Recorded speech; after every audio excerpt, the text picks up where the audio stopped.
Hey, what's going on, guys? It's Turin here with another Warhammer Total War online commentary. In this particular battle, I will be playing Bretonnia. So this is actually, I think, one of the first games I've uploaded on my channel as Bretonnia, so hopefully it is a fun one for you guys. So, quick rundown of my army. I have two yeoman mounted archers, or mounted yeoman archers, I should say.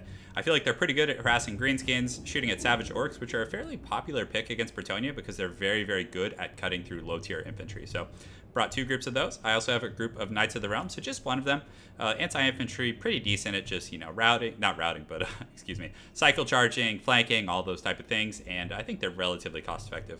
Also brought a group of Pegasus Knights, two Paladins, and King LOUEN. So I actually forgot to bring potions on the Paladins. Actually, I don't even recall if they can bring potions, but if they can, I most certainly forgot to bring them, and that definitely is a bummer for me.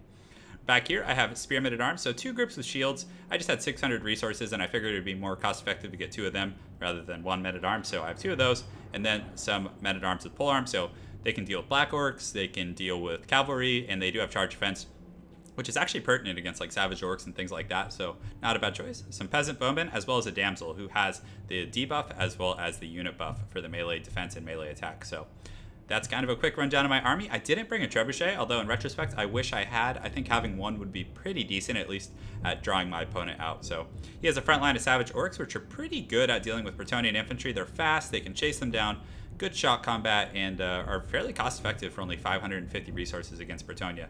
The downside is they go down extremely quickly to peasant bowmen, to yeoman archers, because again, they have zero armor guys. So then he has some arrow boys back here, black orcs, which are always scary, but the men with polearms, the men at arms, are actually pretty good at dealing with them when supported by the damsel, at least from my limited experience. Orc biggins here, which are definitely good. They have the bigger and ardor, which I didn't know for the longest time is an anti-large bonus. So definitely not a fun target to dive with your flying mounted units. Then he has three groups of orc boarboy biggins, which are a very, very good choice. They're armor piercing, they're anti-large, and well, I wonder if does that double dip? Am I just totally off my rocker on that? Because the bigger and ardor, is that at like a second bonus to anti-large, or perhaps it has a different stipulation within it? But regardless, these guys are a pretty good choice at dealing with the Bretonnian harass. Wherever, I'm harassing, these guys can plug in. And then here, he also has a Doomdiver catapult. So this is pretty good at like shooting these guys out of the sky, and it's fairly accurate. So without further ado, guys, let's go ahead and get started. So I do bring my yeoman archers up and do some initial harass on the savage orcs, and you can see I'm actually getting a few kills here. You can see a few of these models going down, and the yeoman archers are very, very good against these guys. But unfortunately for me, my opponent does have some arrow boys here, which are going to be pretty good. I mean, as missile units go, they're pretty low tier, but against, the yeoman archers who aren't, exactly the sturdiest unit, they're going to do pretty well. But regardless, a lot of these savage orcs are taking some arrows to the dome, which is not fun for them. So he does posture up with his orc boarboy biggins, but at the same time, I did have this huge flying goon squad as well as Knights of their Own back here, so if he did overcharge, I would be able to collapse on him pretty hard. But again, he does have three groups, guys. And also, I forgot to mention, he does have Grimgor Ironhead back here. And the Doomdivers are actually doing pretty well. You can see they've done quite a bit of HP damage to those Pegasus Knights already. So my opponent doing very, very good at fending off this harass. And we're kind of trading relatively evenly, Those Pegasus Knights are a high-value unit, and the fact that they're taking that HP damage from the Doomdivers, which are able to chase them down and, with their kites, that's definitely tough for me. But my yeoman archers are shooting in and doing pretty good damage to the savage orcs. These biggins actually took some damage as well, because orc boarboy biggins only have 55 armor, so the yeoman archers are going to be able to do pretty well against them. So we are exchanging some fire, and his arrow boys are actually starting to do some good damage to these yeoman archers. So I pulled them out, recognizing that that was a bad situation to be in. And we're kind of just chain posturing here. He's pulling out, I'm kind of retreating, and we're going back and forth on that. So my opponent does begin to advance his main force. I think he was tired of the harass, which, and again, these guys, the Greenskin infantry, are going to be pretty good, but not to say I don't have a fairly formidable force over there with those spearmen, and the damsel with her buffs. Those infantry can be pretty decent. And King LOUEN is just kind of waiting for an opportunity over here. I really wanted him to move everything forward so I could deal with these Doomdivers, because they were generating pretty good results, and he was just very adamant about guarding them, which, I can't say I blame him. They were doing really good. So I actually pulled my Pegasus Knights back because I was taking a lot of losses there. So I decided to step up and try and get some of these biggins down with my yeoman archers, but the arrow boys, again, in conjunction with those Doomdivers, you can see now he's targeting my Knights of the Realm, so it was a tough situation. He had a very, very good build at dealing with the harass. Meanwhile, the remainder of his force is continuing to advance, and I am happily waiting for him, because these peasant bowmen are going to absolutely tear into these savage orcs once the engagement begins.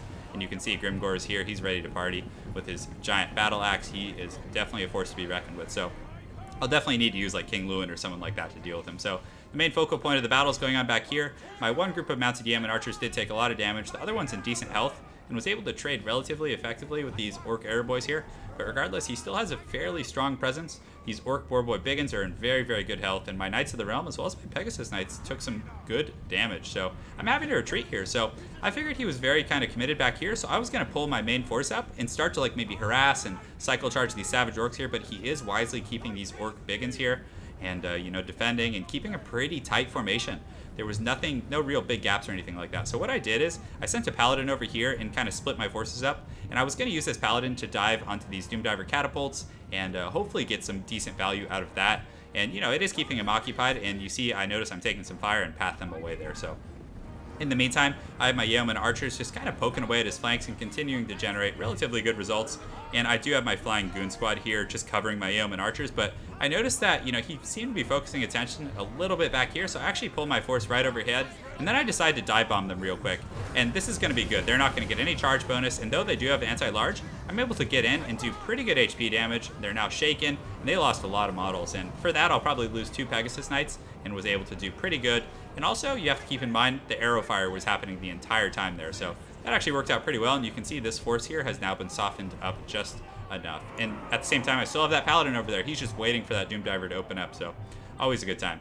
So my main force is continuing to sit on the hill, continuing to harass with these yeoman archers, and keeping my Knights of the Realm in the wings, and you know, things are going okay, but he still has a lot of these orc boar boy biggins. So I actually land the paladin back here and do a little bit of damage to these, and then I immediately take off, and he tramples a few goblins on the way out, which is very rude of him. But you know, these guys they're fending him off. They can pierce the armor of the paladin. They can, you know, get the anti-large bonus considering he is a mounted unit, so very tough. So again, I land in here with my flying air force, King LOUEN in here doing pretty well in the paladin. You can see they dropped a lot of these greenskins, but at the cost of several of my units. But he is taking that fire from the yeoman and the other units, so it's not a terrible situation for me. So he does overcommit a little bit to that, and I pull in my flying units as well as King LOUEN, and then my Knights of the Realm come in. So now they're kind of enveloped, and I have a bit of a formation around them, so they're going to take a big charge here and are definitely going to get punished. But regardless, you know, these yeoman archers are a high value target because they've just been raining hell down on his infantry for a long time. But at the same time, you can see these orc warboy biggins. I used the Curse of the Midnight Wind to lower their combat stats as well as the armor, just to try and cheese them out as quick as I could. And now they are indeed broken, and that's very nice for me because for every unit of orc warboy biggins I can get rid of, that allows me more flexibility for my flying units to dive bomb and harass and just have free range over his slower infantry. So unfortunately, I was harassing with this paladin, but he did get caught, and I was trying to path him out, but my opponent got a very nice round on him, and you can see he's starting to take a lot of damage. So I wanted to try and free him up a little bit, so I brought King LOUEN over here as well as his paladin brother, and I decided I need to take out this Doomdiver catapult, just land on it, do as much damage as I can, and then get away. So the king lands here, King LOUEN, he lands in there, crushes those goblins when he comes in. You can see that one right there got decapitated, and that alone is going to be enough to shut them down, most likely for the rest of the game. So King LOUEN and the other guys, at this point, they're going to get out of there relatively unscathed. So I was very, very happy about how that went. At the same time, I've slowly been inching up my main force here, just trying to get these peasant bowmen, because he was pulling back every time that I pressured his back line. But now I do have my peasant bowmen in range, and they are going to do some pretty good damage to these unarmored savage orcs. So I was very, very pleased with that particular exchange. But now the tides of war have begun, and my opponent is going to advance his main force here. At the same time, my yeoman archers did run out of ammunition, so I'm just going to be using them to charge and try and get a little bit of damage on these low-tier infantry. So in the back, I did deal with that Doomdiver catapult. They are broken, but they'll probably come back, and my opponent did a very good job surrounding my paladin and breaking him, and he got some black orcs on him as well. So that was a tough situation here. So he is engaging in the front line. It's definitely going to be tough. The savage orcs will cut through these guys relatively quickly, but the sons of Bretonnia here are ready for action, and the engagement is going to begin. So these savage orcs do come in, but I pulled King LOUEN, and then I also used harmonic convergence over here to give them additional combat stats and use the yeoman archers to do a supporting charge. So King LOUEN and this paladin are just absolutely going to tear these guys to pieces. You can see them getting dragged up into the sky and dropped. And at that point, that's enough to break these guys. So I'll probably send the yeoman archers after them to keep them off the battlefield. But that was nice because that was essentially my first victory in this particular melee battle. You can see these spearmen at arms. They're doing pretty good actually at holding the savage orcs. A relatively even trade with a slight advantage in my opponent's favor.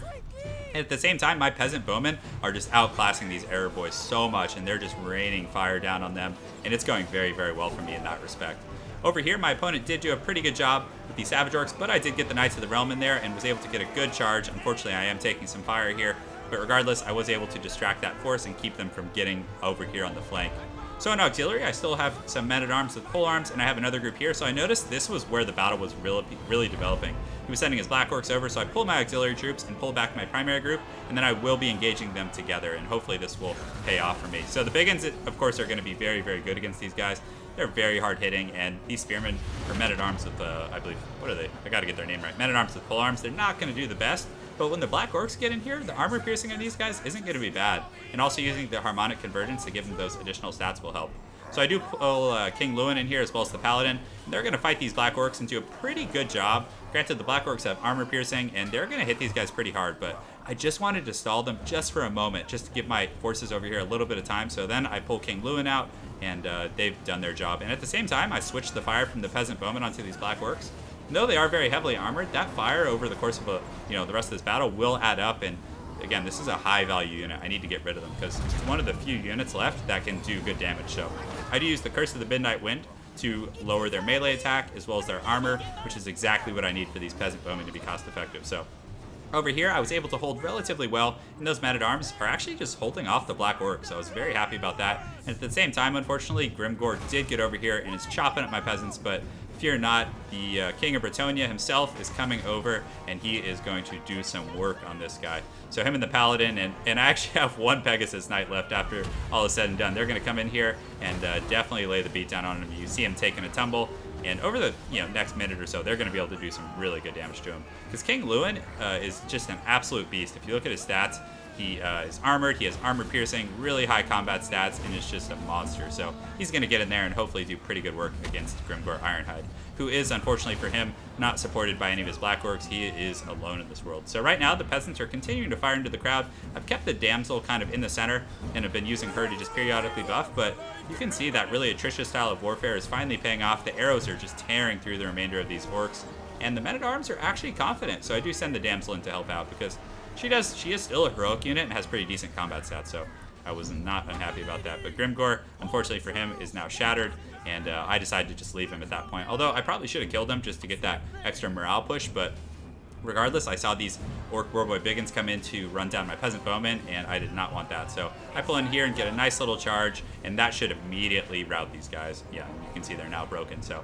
over here, they're continuing to hold. That damsel, guys, is doing pretty good. She's fighting the Black Orcs with her cane here, and is just in it with the boys, doing pretty good. So that's pretty much it, guys. I hope you enjoyed that game. I know it was a little different than our usual games as it was longer, but just a quick breakdown. The Pegasus Knights, he did a really good job getting a ton of value out of that Doom Diver. He just wore down my Pegasus Knights, wore down my Knights of the Realm, so that when the battle actually started, they were at like 40 or 50%, but thankfully the Paladin and King LOUEN, as well as the Men-at-Arms, were able to hold the line after the Yeomen and the Peasant Bowmen were able to outclass his Arrow Boys and deal with those Savage Orcs. So good game to my opponent, Vandrek. I look forward to seeing you again on ladder, and I hope you guys enjoyed that Bretonnia game.